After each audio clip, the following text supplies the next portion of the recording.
Alright, welcome everybody. My video today is going to be helping you to give you information about Millis Transfer's training program in Burleson, Texas. Chances are, if you're here to watch this video, it's for one of two reasons. You've either been following Ryan's channel and his journey in trucking, or you've been thinking about the trucking industry and you're looking for further information about Millis. And my video is going to pertain to the Burleson, Texas facility only. It's not going to, it's really, each facility is a bit different. The hiring areas are different, obviously, and in order to work for Millis Transfer, you need to know that you need to be within their hiring area. They will not hire you if you're outside the area. Myself, I lived in Kansas City before moving down here, and so I was outside their hiring area, so I couldn't start here. So now I have a house, my wife and I have a house in Kansas City area, and we're not going to get rid of it. So I had to get an address down here. So what I did to solve my issue was I just found the cheapest room I could find on Craigslist and made an arrangement to rent a room in the Fort Worth, Texas area, because it's the closest metropolitan area to Burleson. And I was going to have to do things like, I'm bringing my own vehicle down, so I was going to have to get my car plated, and I was going to have to get a Texas driver's license and of course a CDL permit with the state of Texas. So I'm going to give you some information. If you're not a Texas resident and you're coming to Texas, that's going to be kind of the first part of this video. Obviously, if you're a Texas resident within the hiring area, you don't need to worry about any of that. The only thing you'll have to worry about is the CDL permit. So, you can kind of skip ahead to that if you want to, or, snooze through it, whatever. It's going to be kind of quick. I'm just going to cover some basic steps for people that might be coming from out of state and the best approach to getting that done for the least amount of hassle and the least amount of money. Because typically, money is an important part of this when you're trying to get a new job, a new career started, because I know many people are coming from other jobs where maybe they haven't worked for a while and they're living on savings or whatever, and it really is helpful to know up front what all this is going to cost you, what you really need to get started. So I'm going to give you the totals that I have for all of this to this point, and some great tips that I didn't know when I came down. I had to kind of find out the hard way. So hopefully this will help you out and save you the hassle that that I went through. So step one would be have a Texas address, obviously. So like I said, I found the cheapest room that I could lease or rent from someone in the Fort Worth area, and I was going to use that area as my address. Now, the first thing you want to do is get yourself with an insurance company in Texas. Okay, it has to be within Texas. You don't want to bring it from out of state.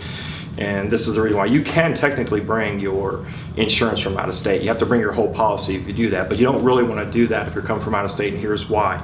Because it's going to help you with the residency. It's going to make getting and establishing your Texas residency the easiest way possible, which is just insure your car with an insurance company in the state of Texas and get a Texas policy. Because Texas has different coverages for insurance, for one, but it's also just going to make the residency side of things super simple. Okay, so once you have your policy from your Texas insurance company, you got that handled. The next step is that you're going to need to take your vehicle. If you're bringing your own personal vehicle, if you don't have your own personal vehicle that you're bringing, well, then this doesn't really apply. It's going to make getting your residency a little bit more difficult. Now there are ways to do it. There's a list on the Texas website about residency requirements for getting a driver's license. It's a lot more complicated if you don't have your own vehicle that you're bringing and doing. But if you are, like most people probably do have a car that they're going to bring, the first step is that you need to go and get your vehicle inspected if you're bringing it from out of state. Now, there are two vehicle inspection facilities within the Fort Worth area that you can go to. I'm going to recommend that you go to the one I'm going to give you the address and name of here, because I went to the other one first because I thought it was closer to other stops that I needed to make, but it turns out it actually wasn't, and it was pretty shady. It was like an old rundown 1940s garage, and their phone line didn't work, and they couldn't upload any information, so it was just going to be a waste of time to go there. They couldn't do anything for me. So here's where you want to go. You want to go to the On-the-Go Food Mart, which is a gas station with a two-bay garage, or two or three bay garage there, and the address is 1424 Pennsylvania Avenue in Fort Worth, and the zip code is 76104. you can just drive right up in there. As long as the guy isn't really busy with a bunch of cars he's working on in the garage, you're going to be able to get your inspection done right away. I pulled mine right in, and he took it and got it done. It's a complete inspection. If your car's not up to snuff with some things not working right, it's not going to pass. So you need to make sure your vehicle is pretty much ready, because it is an absolutely complete bumper-to-bumper inspection. He's going to check everything. The cost of that inspection is $25.50. Okay, now assuming that your car meets the inspection and passes and you get that done, the next step for you going to be is, this is only applying if you're in Fort Worth, by the way, the inspection station location that I'm giving you, and also the address I'm giving you for the Tarrant County Courthouse, which is where you're going to need to go to get your registration and plates done next. And that address, and this is really very close to this inspection place too. It's like a 5-minute drive. It's 100 East Weatherford Street, Fort Worth, Texas 76196. That's where you need to go to get your vehicle plated and registered. Now, Texas does something a little bit unique that most states don't do, and that is you do not need to title your car in Texas. You can get a registration only done, which is what I opted to do. There was no reason for me to change my title, because I don't need a Texas title. I don't plan on selling my car anytime soon. It just made no sense to do it, and I said you get to save that money. So now there is one thing that you need to know though. If you're bringing your vehicle from out of state, there's a one-time for an out-of-state new resident of a $90 tax for bringing it in. It's basically making up for any lost sales tax that they didn't get when didn't buy the car in Texas, I guess is what that's for. And of course, the registration and plate fee is going to vary. So whatever I would tell you what it would cost me on my car doesn't really apply to you, because it's going to be determined on the year of your car and its value. I think because they use like an excise tax or whatever to determine the plate fee. So it's going to be whatever it is. Now you can look up and kind of estimate that as far as what it is, but just assume it's going to cost you $200. I think mine was like $225. My car is like a 2004. So there's that. Now, the next thing that you need to know is this. If you're coming from out of state and you're coming to Texas, and in Texas, you must hold a Texas driver's license for 24 hours before you can apply for a CDL permit. Now, I didn't know that when I came down, so I ended up having to stay an extra night here. My plan was just to come down and get my driver's license and my vehicle plates and all that stuff taken care of in one day, and then drive back home, because I had I think I was still about 14 days out from my when the school date was supposed to start. So I was just going to come down and get all that stuff taken care of, and then go back to the Kansas City area to my home and take care of some honeydew stuff before my classes were beginning. But I found that out at the last minute. I didn't find this out until I was in the Department of Public Safety, which is another place that you have to go to. That's going to be your third thing in the process, I guess, right? So the insurance, the inspection, the registration is actually the fourth thing. So the fourth thing is that you're working on your driver's license, and you need to go to the Department of Public Safety for that. Now you have many options for this, okay? But here's some information I'm going to tell you that I also wish someone would have, given me the heads up on before I came down, which is that the lines get really long there, and if you don't get there early, you might be there. In my case, on the Thursday that I came down, I was there for 3.5 hours in line. Now that was after I went to the place that had the shorter line than the first one I went to. Now you have options. They have like these satellite offices that you can go to. Now one of those was the one I went to first, and I went there because I thought it was the closest to the Tarrant County Courthouse for getting my plates and registration done on the car.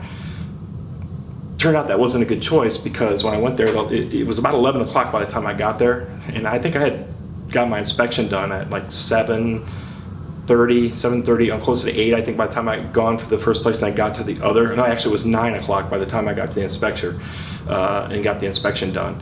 And then I had to go get my plates done, and I walked right up and walked right into that. There was no line. I walked right up to the window and got that all done, and it was very short, but all of that ended up being like 2 hours. Get the inspection done, get the plates done.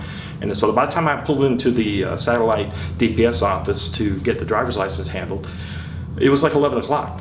And the line was outside the building and wrapped around the building. And it was like 100 degrees out. There was no way I was going to stand in that line for that amount of time just to get in the door. I couldn't even see how many people were inside, because that was the line outside the building. So they recommend on the DPS website that you go to one of their super centers. Now these are much bigger facilities. The one I ended up going to, it has actually, they also do CDL testing there. But of course, Millis does not recommend that you go to your CDL driving tests and pre-trip and all that stuff that you're going to do later until that comes after you go through the class, by the way. They actually want you to go to Waco. They apparently know people in Waco. Now you can go there, or you're going to have another option as well. At Waco, it's cheaper. It's $60, but it's a harder test because you have to do one of the two parallel parking maneuvers, which in my book are probably the two hardest things to do in this job is parallel park that rig. You could opt to go up to Wisconsin. It costs more. I think it's about $200, but it's an easier test. So a lot of guys say just go to Wisconsin and get it done. It's a third-party testing facility and stuff like that. So those will be options that you can consider. You know, if you really master the parallel parking and you want to save some money, I guess you can go to Waco and get it done for $60. Or if you'd like the test to be a little easier and you've got the money, you might want to go up to Wisconsin and get that done up there. Okay, so where we left off with the driver's license, it's going to be, you have to apply for your Texas driver's license. You have to surrender your out-of-state license. Obviously, they're going to give you a paper copy when you're done. It's going to be $24 is the fee, plus if you're using a credit card, there's a $1 processing fee. So it's $25 if you use a card to get that done. And then when you're ready to apply for your permit, of course, this is 24 hours later, it's going to be another $24 fee plus a $1 transaction fee. So $50 to get your license and your CDL permit taken care of. Now, once you pay that CDL permit fee, they're going to then ask you if you're ready to take your CDL written exam. I highly suggest that you have studied for that, because if you haven't, chances are you're not going to pass it. It's very difficult. Okay, and on the Texas DPS website, there is a PDF download for the commercial driver's license manual that you're supposed to study. Now, someone didn't point this out to me, and they kind of steer you wrong on this, and this is going to trip up a few people, I'm sure, if they don't know this. But on page 1-2 of the CDL manual, you get this little chart here that shows you over here in these columns what sections of the manual you need to study, because you do not need to study the entire manual. There's only certain sections you need to study because you're going to be trying for a Class A combination vehicle certificate or endorsement on your license. So it points out all these sections that you need to study, but the last one, if you'll notice, is section 13. Okay, unfortunately, this is incorrect. Okay, it misses something very critically important, which is section 14. Section 14, it turns out, is a specific section in the manual. It's the last section of the manual, and it is specific to the state of Texas. Unfortunately, it's the first test you will take on the written test. Now, I didn't know that because it wasn't listed here, so I only studied the sections that I was required to study. You go in, you sit down in front of the computer, you start taking the test, and all of a sudden these questions start popping up about tractors and other nonsense that I didn't study for, didn't see any questions about. Now, when I studied for the test, I read through the manual, all the sections that I printed them off, and just the sections I needed, and I studied them. And then my drive down was about 8.5 hours. So I actually played some YouTube videos that I found. I'm going to provide the links to Ryan to include with this video, all the links for the DPS, the locations, the addresses, every place you need to go, plus all the videos that I'm talking about here, which were YouTube videos on specific sections of the CDL test that you to study for. I'm going to provide those links to Ryan. He can include them hopefully in the description down below the video. But in there, it didn't point out section 14. You need to study section 14. I got really lucky because on the following day when I took the test, I started taking the test, and immediately I saw these questions, and I was like, I don't remember seeing these questions. There was no questions like this about tractors and other nonsense that was in that section, and I was like, I had to guess. And I was not very confident in my guesses. And I got about 3/4 of the way through the test, and fortunately for me, the computers crashed. And it went down. I sat after sitting for like a half an hour. One of the officers came over, got me, and said, yeah, it appears you're going to have to come back on Monday because we talked to technicians. They're not going to be able to get the computers back up before Monday. So I was like, great. It was both a good thing and a bad thing for me because I had to drive all the way back to Kansas City for that week, and I wasn't going to stay down here for the 2 days. So what I did was go home and then come back down on the Wednesday night of the following week, which was going to be the week right before going to the class. Now, when you once you get through the hiring process, or the acceptance, it's not the hiring process, it's actually the acceptance process for the training program with Millis, they're going to send you an email with a bunch of information in it. You need to pay attention to that email, okay? It's got critical information in there that you need to know. One page of it, the most important one, is going to be the sheet that looks like this. It's going to have the Millis logo up at the top, and it's going to have a list of things that you need, okay, for starting the school, okay? The things that are most important that you need to pay attention to are this. You're already going to know about. It talks about the fee for the deposit for going to the school, okay? You're going to, before you get this letter, you're going to pay a $100 deposit over the phone with a credit card, okay? Now, when you come down and start the class on your first day, you're going to need $400 in cash. It has to be cash, okay? The other things that you're going to need are going to be some pens, pencils, paper, and a pair of gloves, and a flashlight, okay? If you have all that stuff, I suggest a clipboard. It's not on the list. But a clipboard comes in really handy, especially one of the closing kind. I got one that has a calculator on it. It's real nice. I'll just show you what that looks like. I mean, it's something special. You can get this at Staples or whatever, and it's got the opening section here, so you can keep papers in here. You're going to have homework assignments. They're going to give you a big binder, and instead of having to drag that big binder back and forth, I just take the sections out that are homework, put them in here, and I take the quiz book home. Or to the room and do my homework stuff, and then take it in and move it back and forth. It's pretty handy for having. It's got the thing for the pencils and pens down here, so it's really useful. It's got a calculator on it. The calculator is useful because you're gonna have to do paper logs. You do paper logs regardless of the fact there's electronic logs in case of, for a backup. You have to have a backup in case the electronic logging device would fail in the truck, and they're gonna teach you how to do those logs and all of that. So now we'll talk about once you pass the written test, if everything goes well, hopefully for you, you pass that, then you're going to be ready to start the school. And I have to say, we're just wrapped up week 2 of the training down here, and Millis turned out to be everything that I thought it was going to be based on the research that I did. I learned about Millis from one of the YouTube drivers that does YouTube videos, and that's how I found Ryan. And I caught Ryan at just the right time, because he was just starting to upload his videos for his experience through the school in Eden. So I wanted to learn as much as I could about Millis and see if they were the real deal, because what I found when I looked into this industry was there's basically 3 options that you have. You can either go to a private school and pay out of pocket for that, but they tend to be pretty expensive. There was one in Kansas City that I could go to, but it was about $4,500. I could have done that. But then the problem is, there aren't a lot of companies that want to hire you if you have no experience driving. Just because you just have a CDL, great. We'd love to hire you, but the problem is, as it turns out, the insurance to insure you with less than a year's experience is extremely high. It's over $24,000 from what I understand, to hire and insure a new driver for that first year. It turns out the magic number in this industry is 2 years experience. If you have 2 years experience, man, the doors come wide open for you. The options are everywhere. You can make really good money right now. This is a perfect time to come into this industry with if you've been, chances are if you're looking into this, it's because you maybe have been reading the stories or seeing the stories in the news about the driver shortage. There's like a 51,000 plus driver shortage right now. Some of that is due to the aging of the drivers in the industry. I think the average age is 50.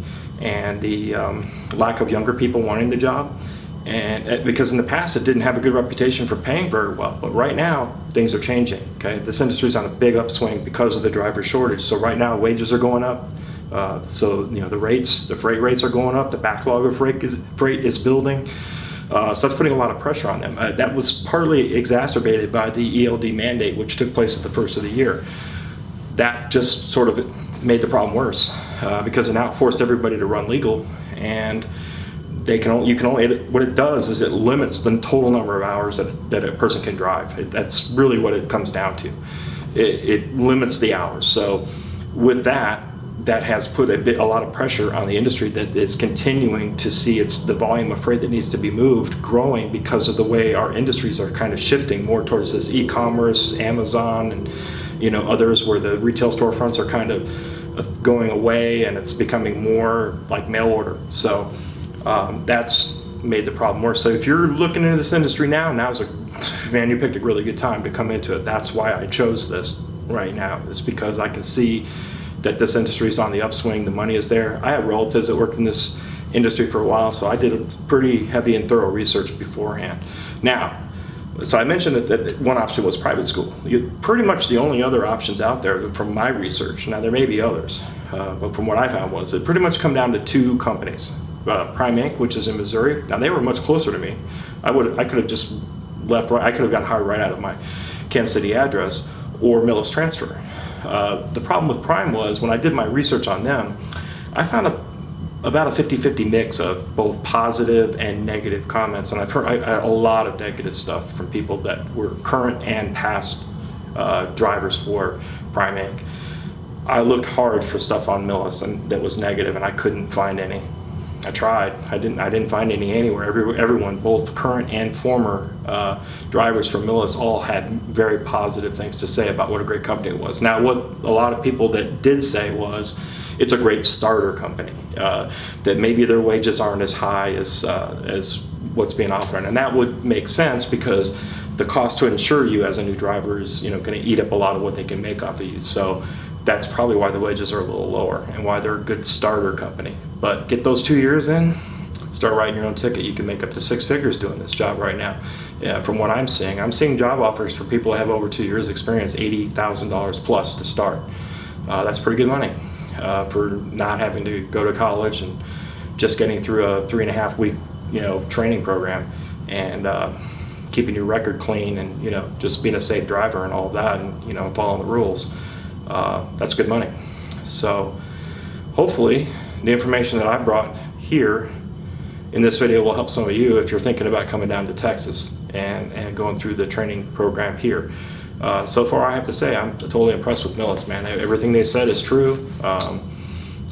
I can't find anything wrong with this. That's very rare today with companies. Usually they tend to mislead you a little bit on things or are deceptive about things, don't tell you everything. They omit stuff that you find out later. Most of their information is really, really good. It's just no one really kind of totaled this up. So if you've been keeping track in your head about the numbers I was throwing out there, it really comes down to this. If you're tight on money and on a budget, it's $575.50 to cover all that stuff that I talked about except the registration plating in my car. So if you throw that in there, I think I'm at $800 to start. That was everything. And the only thing you have to worry about after that is, because the hotel's paid for, the breakfast here is a full breakfast, unlike Eden where they just have cereal. You get a full breakfast here, so they have waffle machine, they have eggs and bacon or eggs and sausage and biscuits and gravy and all kinds of juices and yogurt and a bunch of other stuff. So you have everything you need as far as breakfast is concerned. Millis is going to buy your lunches for the days that you're in school. So all you have to worry about is your dinners and your lunch and dinner on the weekends. Other than that, that's all you need. So it'll be however much you need to eat and what you need to live on. And if you have extra money and you want to do something, on the weekends when you have time off or whatever, there's a water park that's only 25 miles away. Fort Worth is 20 minutes away from here. So there's stuff to do if you have extra resources and you can afford that. If not, you can live tight. There's microwaves in the room, there's refrigerators in the room, so you can bring your own food if you have to do that or whatever. There's a market really close. There's about 12 fast food restaurants within walking distance from this hotel that they put you up in the Comfort Inn. The hotel does have a pool, very useful, especially when it's hot. We've used it a ton since we've been here. I've been really fortunate because my class only has 3 guys in it. One guy, there was a 4th guy, he didn't show up. So we all got to keep private rooms. So we all have our own separate room. We all get along really great. I'm super lucky with the guys I've been in the class, with, because you usually have that one guy that you just don't like, but I have to admit, like, the dudes I'm with are awesome. The trainer's awesome. Harold is an awesome instructor. She's by the book, but you will learn. You'll learn what you need to know. And let's see, what else is there that I could throw out there for you as further information. I don't know, man. If you've been thinking, I don't know what you're waiting for, man. Just get up off the couch, pull the trigger, get started, get going with your life, man. Get things turned around. This is a way to get you back on top and and get you in a place, especially if you've been working a dead-end job or you're working in a lot of the average jobs out there. We're only making like 30 grand a year. you're gonna make like 50 plus first year here. So that's not bad money to start, and where you go after that is up to you, man. It's what you put in it is what you're gonna get out of it.